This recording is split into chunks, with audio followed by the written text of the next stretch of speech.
You today. Thank you for being here. I'm so excited about where we're at in this fight. It was, about 2 years ago this fight was just started, and from a county level or a legislature level, we were the ones pushing a rock up a steep mountain. This was met with intense pressure. It felt like just yesterday that I was sitting in my first county commission meetings, and almost every single week there was a lobbyist from Summit Carbon in our commission chambers, talking in public comment, getting on the agenda, telling us what we should be doing or what we shouldn't be doing. They had 30-some lobbyists hired here in these halls to come talk to our legislators why they shouldn't pass eminent domain reform.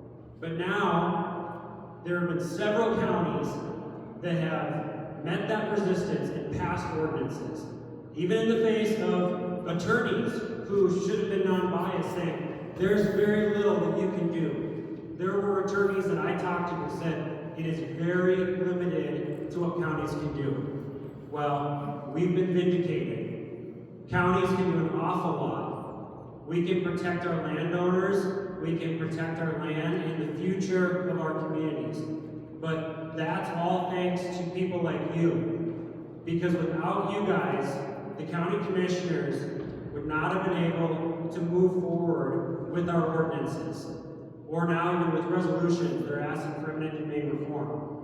When we were trying to push that rock up the mountain and Summit was resisting, we would have failed if it wasn't for you guys coming up behind us and helping to push that rock to the peak of the mountain. And today, we're on the downhill slope, and we have that snowball effect going. A number of counties have ordinances that tell Summit that they have to respect our landowners and respect their rights. And today, we're here at the South Dakota Capitol with a conservative grassroots majority in both the House and Senate, probably for the first time ever.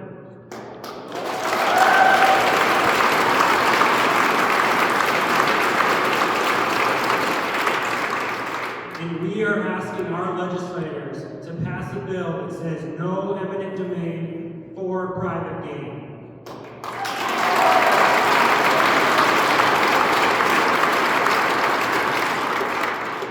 Because of everyone here, there is a chance that we actually can pass eminent domain reform that will last generations and protect South Dakota and protect our rights for our landowners. So thank you all for being here. I think the next step with a lot of counties would be to get on board, and if you haven't passed the ordinance, it is never too late to do the right thing. Pass a responsible ordinance that protects your landowners, and pass some kind of a resolution that tells your legislators no eminent domain for private gain, like many counties, including mine, have passed here in the last couple of weeks. The other thing counties need to do is they need to consider becoming a party to the Summit Carbon, because the counties deserve to have a seat at the table. Summit Carbon wants to come in and put this pipeline wherever they want it. They want to connect down from A to B as closely as possible, with no regard for landowners and no regard for future development. The counties deserve a seat at the table, and that's what our county is doing, and that's what I'm hoping more counties will continue to do, is to join this fight, stand up for our landowner rights, and together, let's work at the state level to pass eminent domain reform. Thank you. John Hanson.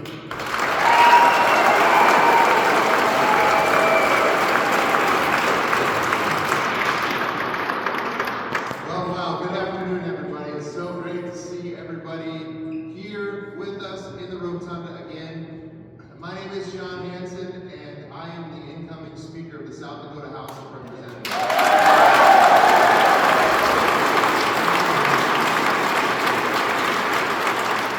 I would like to just take this opportunity. I'm very cognizant of the fact that I have that opportunity because of a lot of the work of the people in this rotunda right now. And so I just want to say thank you so very much for the opportunity to serve this state as Speaker of the House. Just yesterday, the day before, we were setting up the Speaker's office. Quite the honor. And right above the door, before you walk into my office now, is a sign that I hung above the door. It's got the American flag above it. And in the middle is written, "We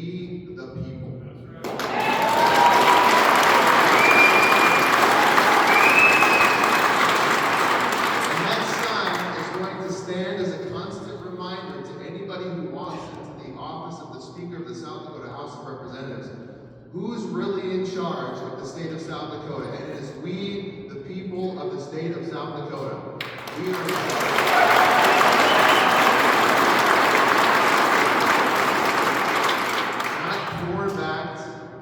State companies, but we the people. And we the people are going to continue to make a stand.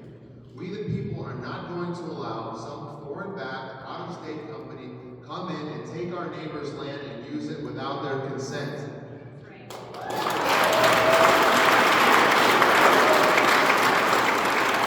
not going to allow a foreign-backed, out-of-state company to come in with armed security and hold our friends and neighbors hostage in their own home. That is done. That is not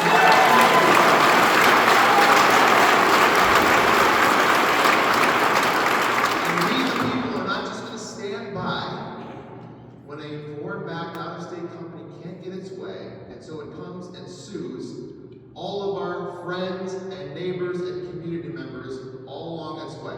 That we are going to put an end to in South Dakota.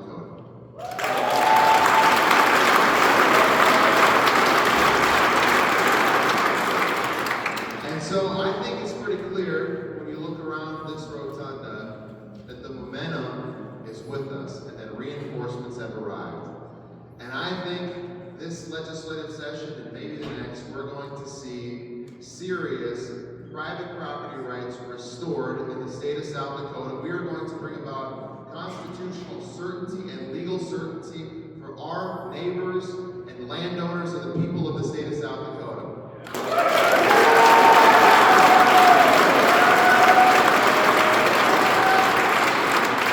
I just want to say once again, thank you. God bless you. Keep up the fight. Keep the faith. And at the end of this, the people are going to prevail. Yeah.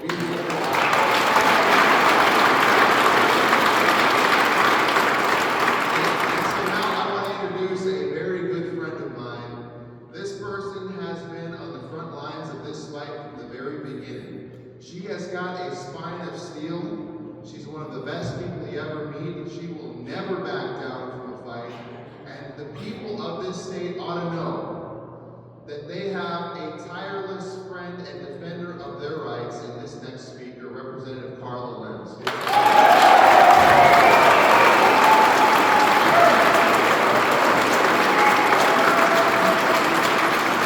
Thank you all.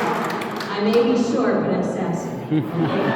So I gotta bring the mic down to my level. Hey, thank you all so much for coming today. What I see when I look out at the sea of people, I see people with courage, with tenacity, and with grit.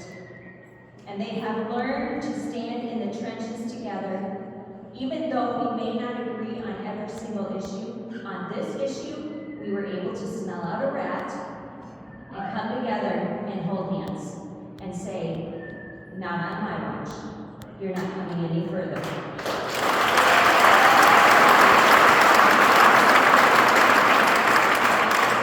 I should say not on our watch, because there was no one person that did this alone. It took a host, it took an army of people. And I will tell you, there are other states that are watching what is happening in South Dakota. We have Iowa, we have North Dakota, we have Illinois, and I tell you, I get calls from people, not only on this particular issue, but on other property rights kind of issues saying, what are you doing in your state? How can we do what you are doing? And so, we've been in this fight for 3.5 years for something that could have been a simple fix from the very beginning, because there's a host of issues that we have faced in the last 3.5 years, but the number one thing has been no eminent domain for private gain for something that is not public use. So, what has transpired? Like we've heard before, we have individuals that stood up. We had counties and townships that stood up. We had a mandate, if you didn't hear, from the people of South Dakota that rejected a proposed fix for this problem last year, and they said, nope, that's not the fix. We need real eminent domain reform. So 65 out of 66 counties said, want our local control, and we want better eminent domain law in the state of South Dakota.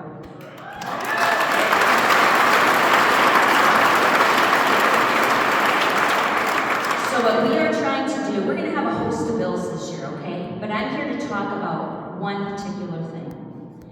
I am here to talk about the bill that I have in my hands. Sorry, I posted note on there still. And it's time for this bill because this bill will bring legislative certainty and constitutional certainty to the people of South Dakota, who should not have to have gone through what they went through for the last 3.5 years. The mental stress, the time, the money that people have spent because we didn't get this done in 2023 or 2024 for something that is really a simple problem, for the number one thing that the people ask for. And again, I'm going to read you the bill in just a little bit here. But what this bill does was it gives the key to the front door of your property back to you.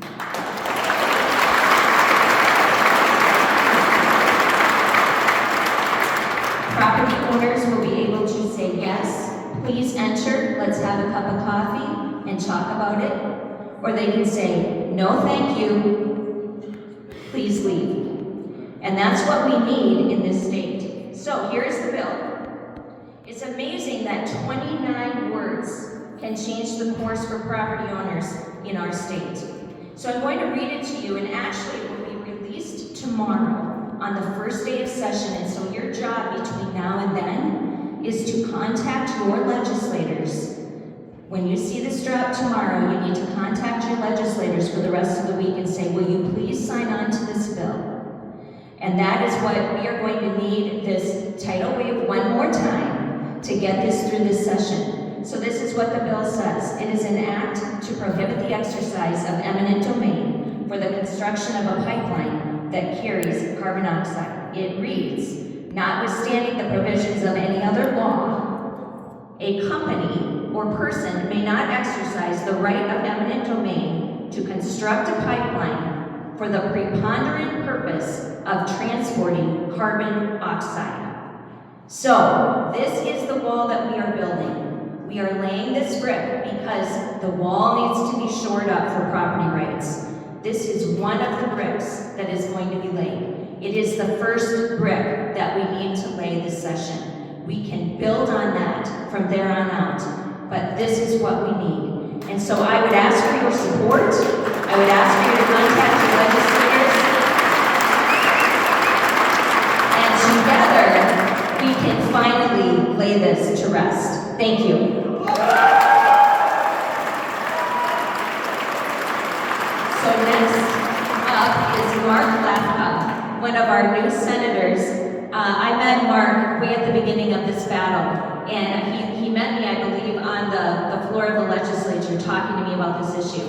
I'm like, Mark, I'm a rookie. He's like, would you carry this bill? So that was way back with HB 1133, and I will tell you, he has become a dear friend as we have had many phone calls and meetings and slogged through this whole thing together. But boy, what an awesome man, and I am just privileged to call him Senator.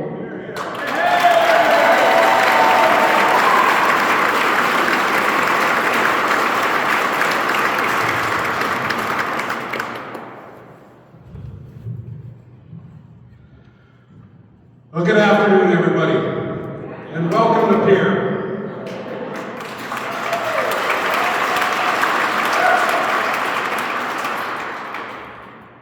We've had an issue that many folks in South Dakota have been dealing with over the course of the last several years.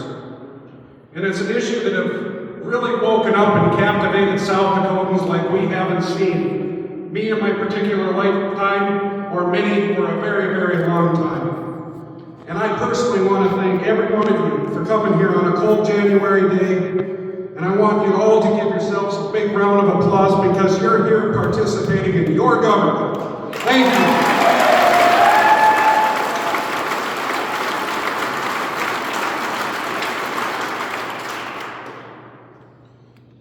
For a long time in the state of South Dakota, we've all lived under the premise that what is yours is in fact yours. We have lived under the good neighbor policy that your fence is only as good as your neighbor's fence. We've lived under those values since the assumption of statehood, and it's really produced the South Dakotans that we are today. But due to these challenging times of modern ideas and thoughts, that has all been put in jeopardy by coming to the realization that really what is yours is not in fact yours. I want to tell you today that with the great bill that Representative Lenz has brought that she will be carrying in the House, and I will be carrying it in the Senate, this is the day that we begin to reinforce the certainty of ownership of your property in the state of South Dakota.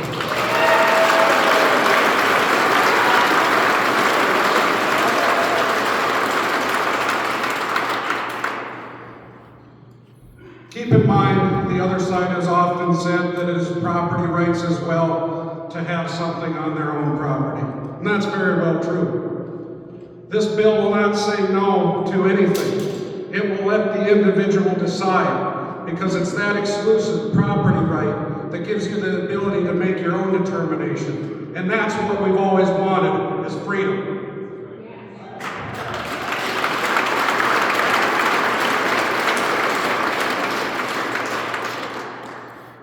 As Ed had discussed earlier, many battles have been fought along the way, with a few significant victories and a few significant defeats. But the determination and the perseverance of South Dakotans is really what has inspired me to keep on with this process. We can't give up. We're just about to the top of the hill.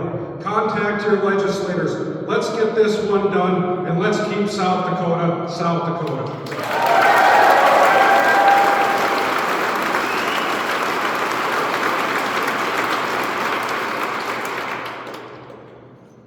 Our final speaker of the day and our keynote speaker is somebody that you all well know. Her efforts were just absolutely integral for the winning of RL 21. She's a champion for agriculture, for family farms and ranches, Mrs. Amanda Radke.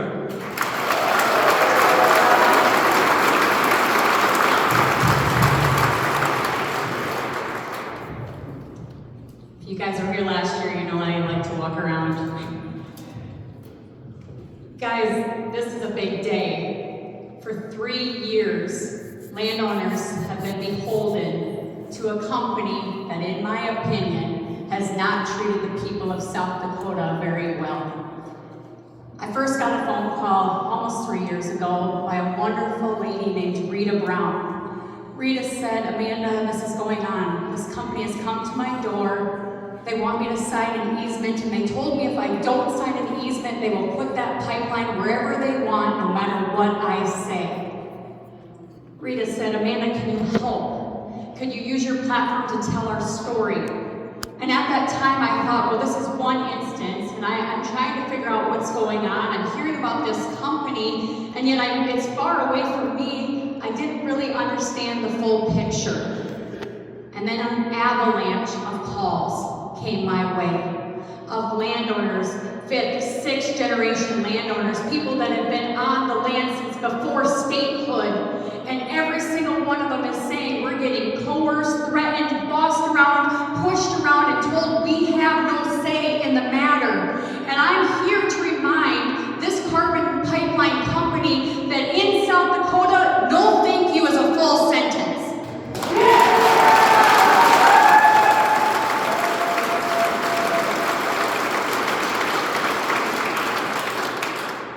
But that's the thing, for most of us, we want to take care of our kids, we want to build our businesses, we want to mind our own business, we want to be left alone. We're South Dakota nice.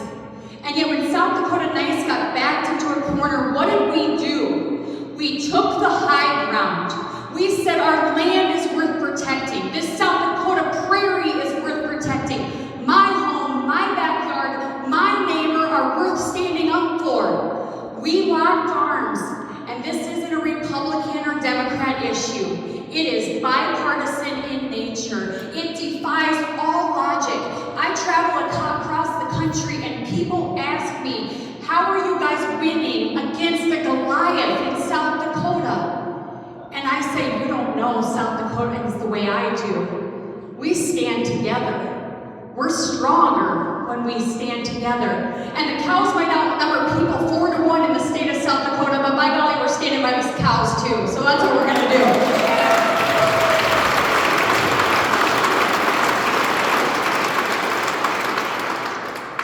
Now, they've called us a small vocal minority more than a few times. They've said we're irrelevant, that we're against agriculture, farming and ranching, economic progress, and value-added production in the state of South Dakota. I don't know about you, and for all the people watching on social media, I want them to hear that we're not a small vocal minority. We rank in the hundreds of thousands now, so let's hear it.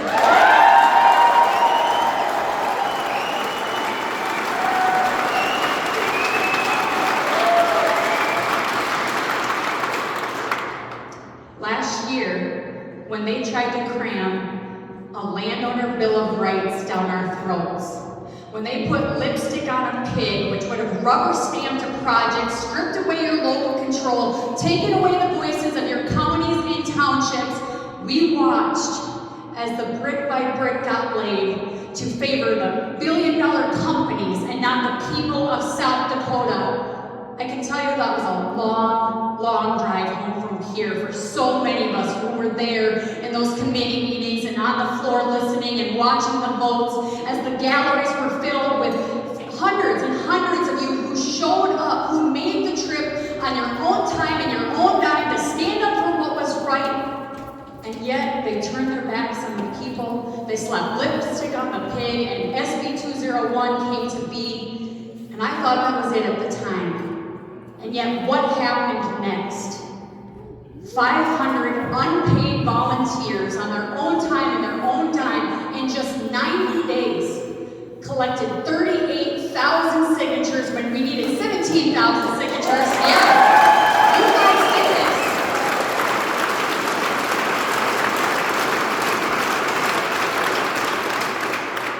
There's so many of you here and at home that when you put in the miles, you went door to door, you collected the signatures, and all along the way, there were the naysayers that said, roll over, this project, this company coming, you're not going to have a say in it, just let it go and be done with it. And you said, I don't think so. So in 90 days, you got enough signatures to put that on the ballot. We were outspent 15-1. $3 million was spent to disparage the people of South Dakota, the landowners, the citizens, the communities, the elected officials on the county and township level.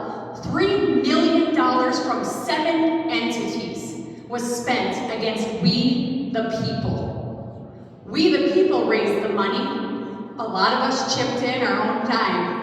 We had pie fundraisers, humble pie fundraisers, and with every dollar we raised, it was spent traveling this state of South Dakota, telling the story of the people. Because in the heart of South Dakota, it's not a corporate conglomerate, it is the faces of the individual families.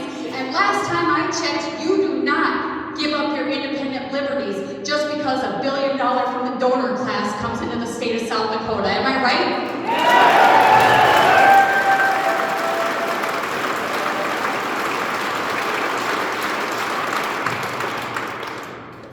The primary election came. We voted out 14 incumbents who voted for SB 201.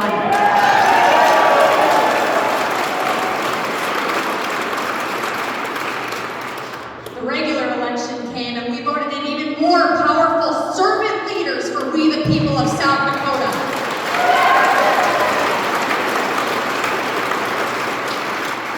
Our leadership election happened and now we have the House and the Senate and they are both committing to standing beside the landowners.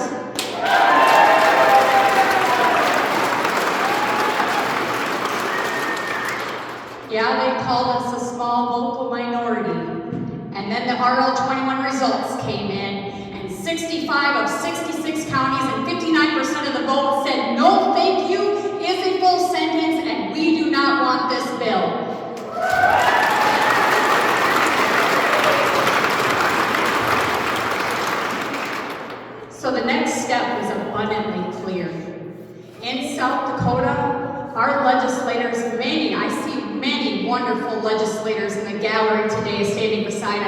there's many more that aren't yet here and appear that are ready to go to war for the people of South Dakota. I'm here to tell you the bill that Representative Webb's introduced is not a racy bill, it's not a crazy bill, it is not out there at all. It is a response to what the people of South Dakota have clearly said. This is the people's bill. This is your bill, and I ask the legislators to pass it and pass it swiftly for the people of South Dakota.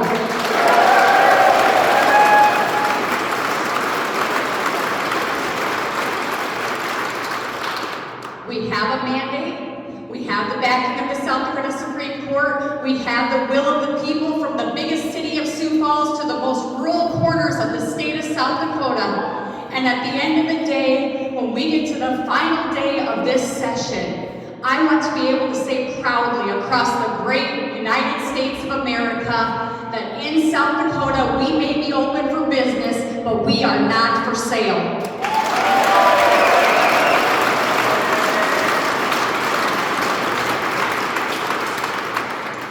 Our next steps are clear. Each and every one of us needs to get to work. We need to support our legislators who have stood beside us this whole time. We need to welcome the freshman legislators and said, hey, we thank you for being here because many of you are here for this reason. Please help us help you. We've got your back. You've got the mandate. We the people have spoken, and it's time for the results to be delivered. We need to contact our legislators, call, email, and let them know once this bill number hits the floor tomorrow that this is the bill to pass for the people. The people of South Dakota have been held hostage for too long. Building projects put on hold, businesses suffering, health of the people suffering, the ongoing stress that we the people have been held under for 3 long years. Now is the time to give that relief to the people. Now is the time to give that constitutional certainty that we deserve, that we are entitled to, that we have worked for. And now is time to send a message loud and clear that under God, the people rule. Thank you.